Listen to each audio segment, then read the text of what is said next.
Now, we have these prints all decaled. Oops, sorry.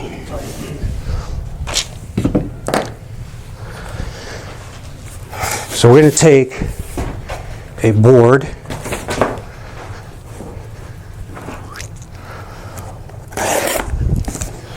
Anybody know why he's not mounting this to a thermal board? Because it's already got adhesive on the back. What if you didn't put adhesive on the back? Yeah, you did. Said, what if you didn't? Oh, well, then you would have to use it. Well, then you'd have to use just a pressure sensitive board. You damage your core zone if you heat it up and turn it on microwave.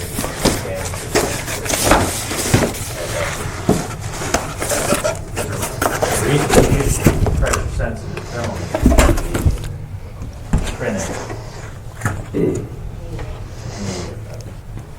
Okay? Can you coat boards with that too? Yes, you can. What you would do is take this adhesive, this mount adhesive, put it up here. Okay. Start that through. You put a leader board in, make sure you're all lined up, and then go ahead and just start. And we'll do that. We'll do that next if you want to see that process. Yeah, we can do that. Will you have to? Will there be a liner take up then too? No. No. No, you don't, because you leave the liner on it. Oh, and then you're. Then when you get ready to do your print, to mount it, Okay, that makes sense. Okay. Yeah. Almost like you're creating your own pressure sensor. yes, Okay. yes. Now, when we do that, that's actually a three-step process where you coat the board first, then you go back and put it through, and then laminate it and mount it in the second and third pass. Oh, Okay?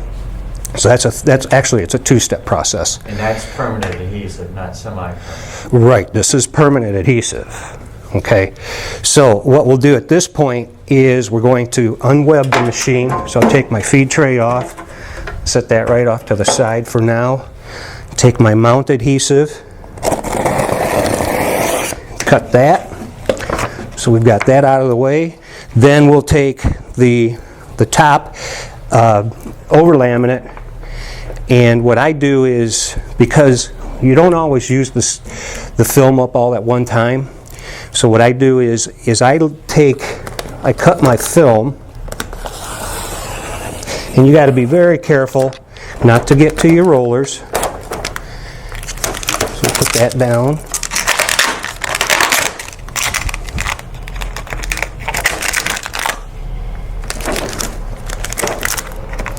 We'll get that out of the way. Then I can come open up the rollers.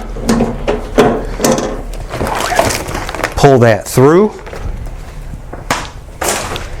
Then,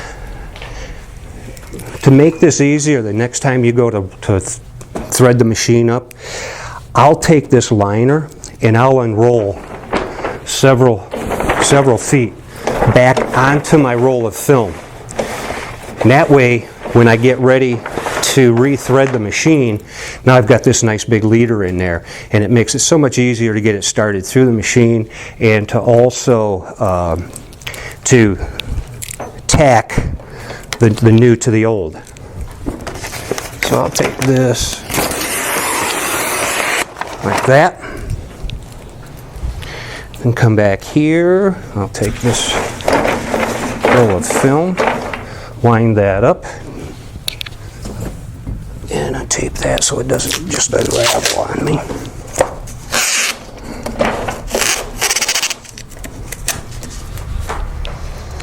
Okay, now at this point, I'll go ahead and get rid of this because we don't need this anymore.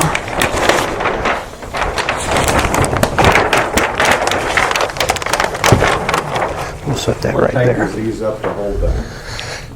Nothing. Do they slide? That's just band. friction. Yep, that's all it is. When this starts to spin, these rubber bands will start to move. Okay. Because you'll notice that how I have, you see this gap in here? When that roll of film, see how that works? It'll grip that and keep it, keeps it from spinning on you. Now we'll go ahead and put our feed tray back in place.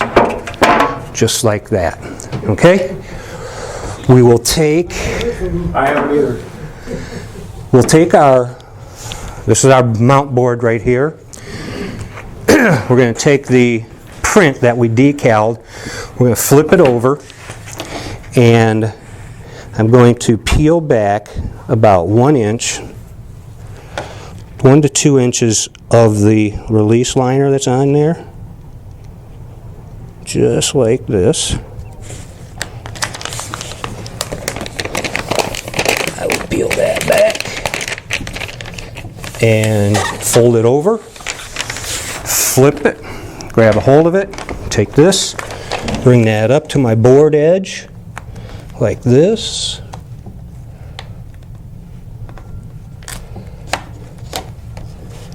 Start in the center, whoops, and go out to the edges, just like that.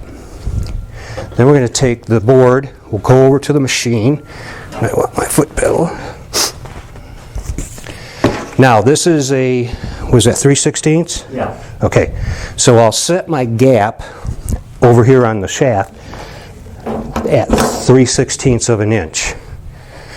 Flip my print over. At this Like point, you this. don't need the heat, right? No, because we're already laminated.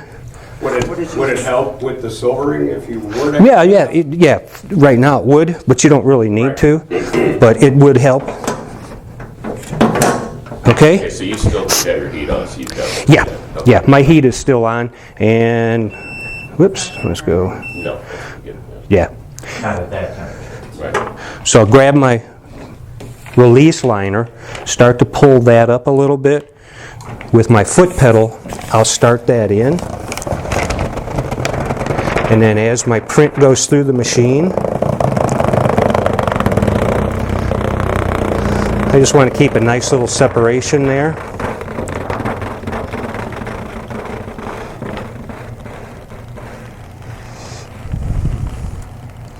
And don't forget to keep pulling, otherwise you'll just end up with, yeah.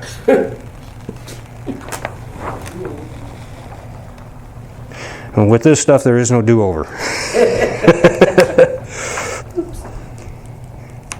Now, Bob, I've got customers that say they'll take an empty cardboard core and they'll tape that liner to the core and they'll use that to roll it. So like if you have something long, you're not doing this. Yeah. And it keeps the print from coming down too fast on the board. Yep. Yep. Some people do that. Some people will they'll do that, or they flip it up over the roller and then they just keep their hands on that roller as it's going through. We'll get that all the way through. Once it's completely through, there's our finished product. Okay, anybody else want to try it? Okay, there's a process that's called roll to roll. What that does is, this is what's known as adhesive back vinyl. So this is printed on one side, there's a release liner, and there's adhesive on this.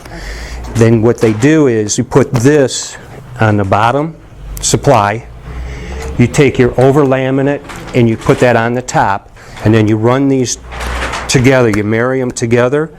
You have another take-up back here that then takes this and this and rewinds it. And most of the time that's used for vehicle graphics. So the company making that graphic, they'll then take that finished roll and then they take and give that to their customer. They cut out all the pieces to go fit on the vehicle, whether it's a car or a pickup or a truck or a semi-trailer, anything like that. So that's what the roll to roll is. You can do roll to roll. Roll and then walk away and. Yeah, As it- yeah, you can, sit up on it. as it's sitting there running, because let's say you have 300 feet and you're running 10 feet a minute, so you've got time to go do something else while that's sitting there laminating and rewinding.